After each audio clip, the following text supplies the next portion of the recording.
So if you're playing Red Dead Redemption 2, which I imagine almost everyone watching this video has or is, well, as you explore the map you may have uncovered some really cool rare weapons, a complicated mystery, or a simple Easter egg, which is Rockstar's way of nodding at something. Today I thought we'd take a look at some of the secrets that are in Red Dead Redemption 2. Now I do want to note this is just some of the many secrets in this game, so if you wish to see me uncover more of the secrets and maybe make this into a series, leave a like and let me know down in the comment section below. Nonetheless, let's start with the most talked about Easter egg, which is involving a UFO alien flying saucer ship of sorts. So this Easter egg begins right above or well north of Emerald Ranch and Emerald Station, being a bit more specific in the letters N and O of New Hanover. It's slightly north right next to a little pond. Once you arrive to this location, you make your way to a house that's right next to the pond and make your way inside. You'll find tons of dead bodies, skeletons, and you can scavenge around finding a cigarette card, aged pirate rum which is located under the chimney, among other things. But most important is for you to head to the table in front of the fireplace and read the letter that's there. What it says is, "Mysterious Sermon,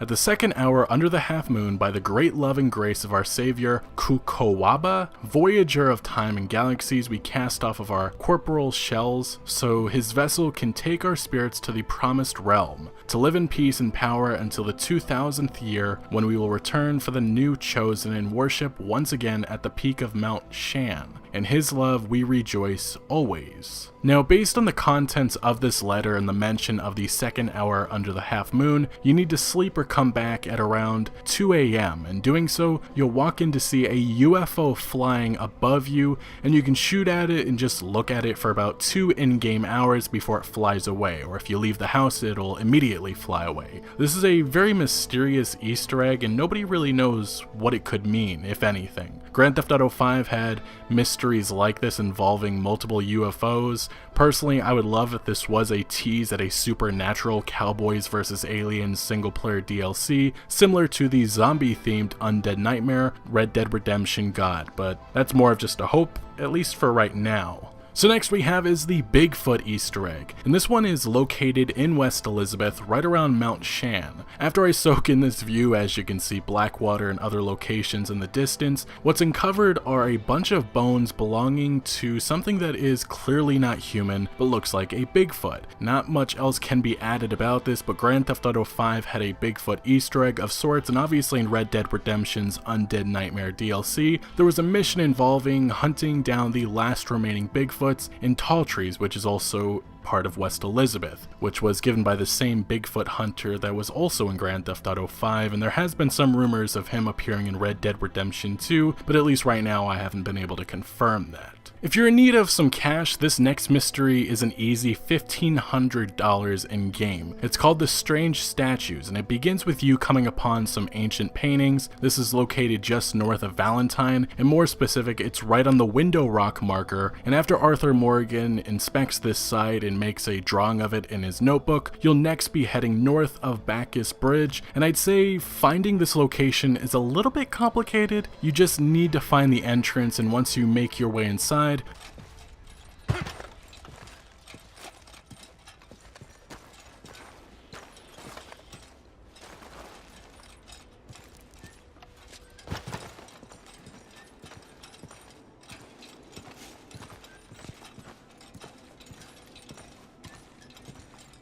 you'll be met with multiple statues, but first Arthur Morgan inspects the sculptures, makes a note of it in his journal, and to unlock the special reward, you have to follow the pattern I do.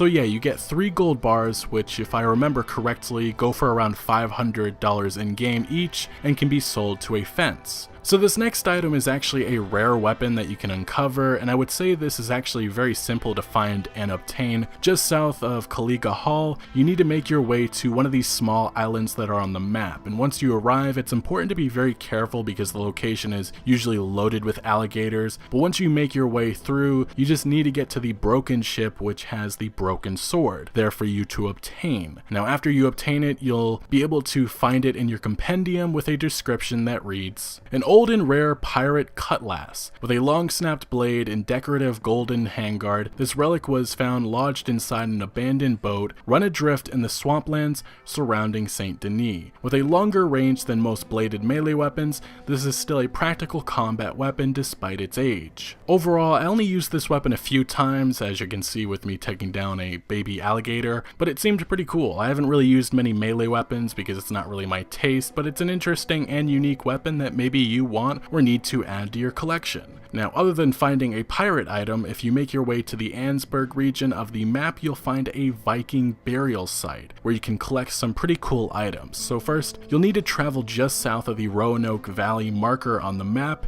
and once you find your way there, you'll find the burial site with multiple skeletons lying around. There's multiple entrances into this site, but once you make your way to the center, you'll first inspect the location in which Arthur adds it to his journal, but you'll also find a Viking hatchet, but don't leave yet because if you inspect the site further and walk around a little bit, you'll eventually find a Viking helmet. To make this easier finding, you can also use Eagle Eye to highlight the helmet, but like the pirate sword, the Viking hatchet will be added to the compendium, which now has a description that says, "A rare ancient hatchet, engraved all over with Nordic patterns and bound with leather.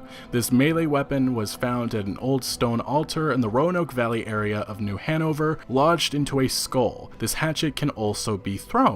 Yeah, but I used this hatchet a few times, wreaking havoc on the innocent souls I wandered upon, but I'm not sure there really is many differences between this and the regular hatchet or some of the tomahawks, but it certainly looks a lot cooler. So this is one of the mysteries. I'm still not sure if it's been completed or maybe there's more to it, but just north of Bacchus Bridge, there's a hill house that looks like Rockstar's nod to Lord of the Rings or The Hobbit, and more specifically the Shire region of those movies. Also, this location is very close to the strange statue site, so if you make your way over there, don't forget to check out this place. But as you wander to this house, Arthur again will make a drawing of it in his journal and wonder who lived here.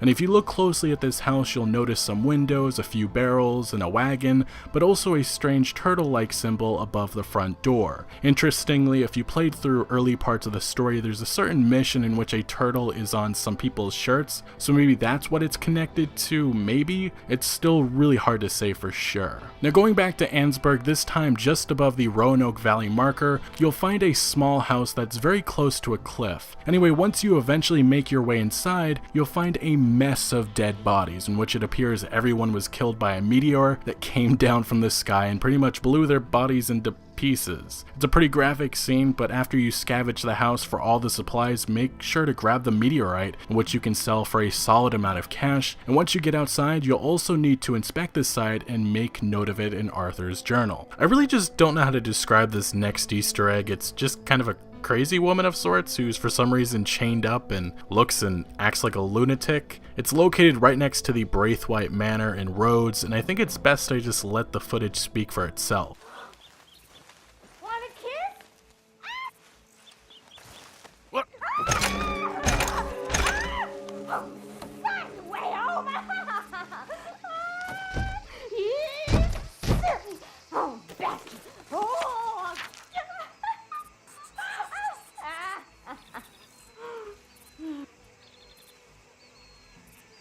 1, 2, 3, 7, 6, 4, 5, 11, 2, 1, 2, 10, 3, 5, 8, 13, 14.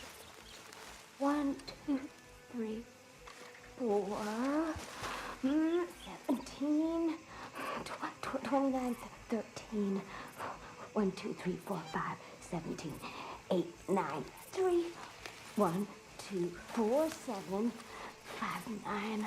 I don't know if the numbers mean anything or if there's more to this, but it certainly is strange. Finally, to the last Easter egg of this video, it's one that actually connects to Red Dead Redemption, the 2010 installment. In that game, we met a lady who always had trouble with men, something that she notes to John Marston for why she never has settled down, and this Easter egg is evidence of that. Now, you'll need to head all the way to the south of New Hanover to the shoreline, in which a corpse will be located there, and once you make your way to the site, there will be tons of valuables that can be recovered, but once you go to search the body, well, this happened. I thought you was already gone. Tell her I never stopped.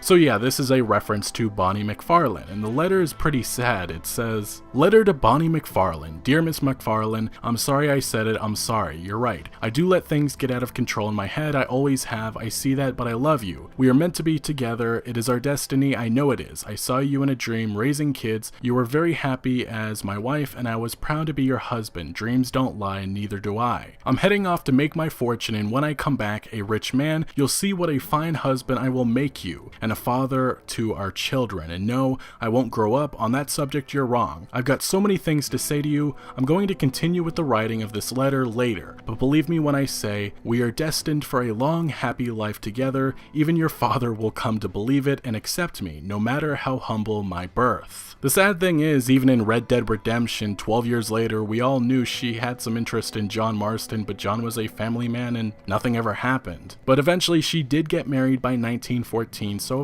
obviously that bad luck did not last forever. Anyway, again, these are just some of the many Easter eggs, myths, and secrets that are in Red Dead Redemption 2. If you guys want this made into a series, let me know by hitting that like button, leave a comment below with maybe some of the cool secrets that you've uncovered, and of course subscribe. But thank you for watching, and remember, outlaws for life.